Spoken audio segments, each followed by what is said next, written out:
Hey, hi boys and girls. I miss you guys so much. So I decided to come and read you guys a story out in the gazebo. And my story is called A Pocket Full of Kisses by Audrey Penn. She's also the author of the book called The Kissing Hand. Usually we read The Kissing Hand in the beginning of the school year, but I found this great book and I wanted to read it and share it with you guys. So I need my song, you know that. Here we go. Read, read, read a book. We are getting smart. Here's some pictures. Take a look and quiet down to start. Are you ready? I'm so excited. Here we go.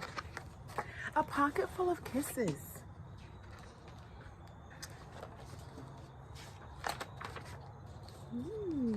The raccoon. Chester Raccoon sat in the hollow of a tree stump and pouted. Please, can we give him back? He asked his mother. I'll be really, really good if we can give him back. What's he trying to give back? Miss Raccoon smiled tenderly. You're already really, really good, Chester. But I'm afraid no matter how good you are, we can't give him back. Besides, I thought you liked having a little brother. He's got a little brother now. I did like it at first, admitted Chester. But now he plays with my toys and swings on my swings and reads my books. Then he pulls my tail and talks to my friends and follows me everywhere I go. Doesn't sound like Chester wants a little brother. Miss Raccoon lifted Chester into her lap and smoothed out his worried, furry forehead. That's what little brothers do, she explained in a very motherly tone. It's no different than sharing the woods or sharing the stream or sharing the food we find. Ronnie wants to be just like you. He wants to be like you.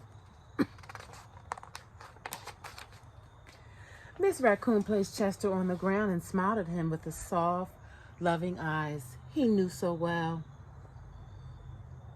I think someone needs a kissing hand, she said, in a voice that was warm and inviting. She took Chester's hand in her own and spread open his tiny fingers into a fan.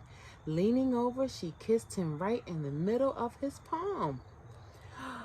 Right here in the middle of his palm. His mommy kissed it and then closed his hand and told him to put it on his cheek. Let's see. Chester felt the warmth of that kiss rush from his hand up his arm and onto his heart and into his heart. And when he pressed his hand on his cheek, he could hear his mother's words in his head. Mommy loves you. They said, Mommy loves you. Chester grinned so wide the tips of his silky black mask crinkled upward. Even his cheeks flushed to a primrose pink. He was the happiest raccoon in the forest. He liked the kissing hand. Look at that. Do you see Chester? You see him right there? Uh-oh, I wonder what's wrong with Chester. Let's keep reading. Let's see. Then in the blink of a moment, all the joy went out of his little raccoon. His pink cheeks paled, and a stream of tiny hot tears felt like a spring ran down the side of his little sad face. Even his silky black mask drooped as he watched his mother reach down, take Ronnie's hand in her own, open his tiny fingers into a fan, and kiss his brother's right in the middle of his palm. Oh my goodness. Mommy just gave Ronnie a kissing hand kiss.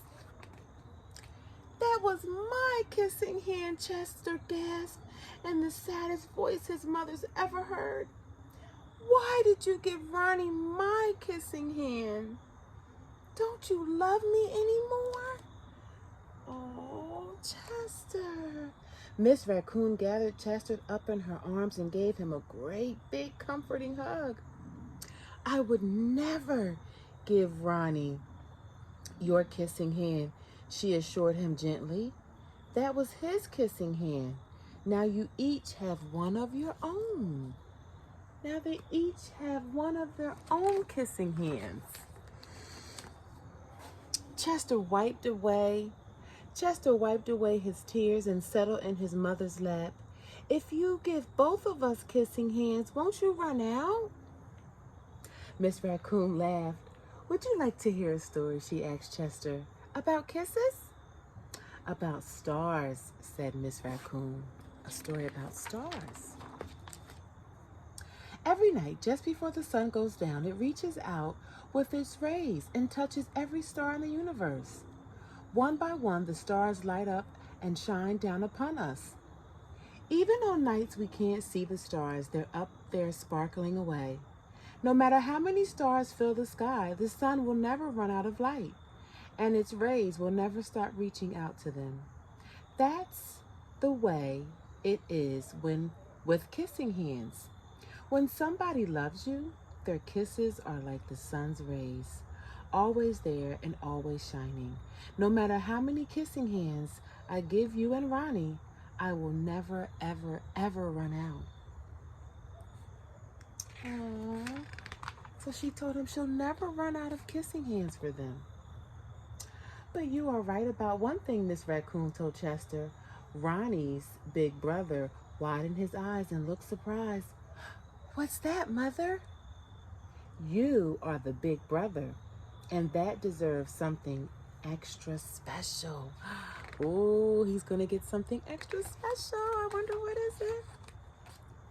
Miss Raccoon put Ronnie on a swing, then took Chester's right hand in hers and spread open his tiny fingers into a fan.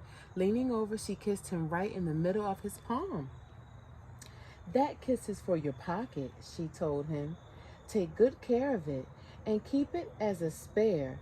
You never know when a big brother might need a little extra care. Oh, look at that. And she's giving him an extra kissing hand. I love it. Chester hugged his mother and romped away. I love you too, he seemed to say. I love you too, Mommy. Aww. The end. I love it. The kissing hand. So whenever you feel scared or you feel alone, you can always think of how Mommy can kiss the palm of your hand. And you can hold it and you can keep it close to you, okay? Take a kissing hand from Mr. Zebra. I love you guys.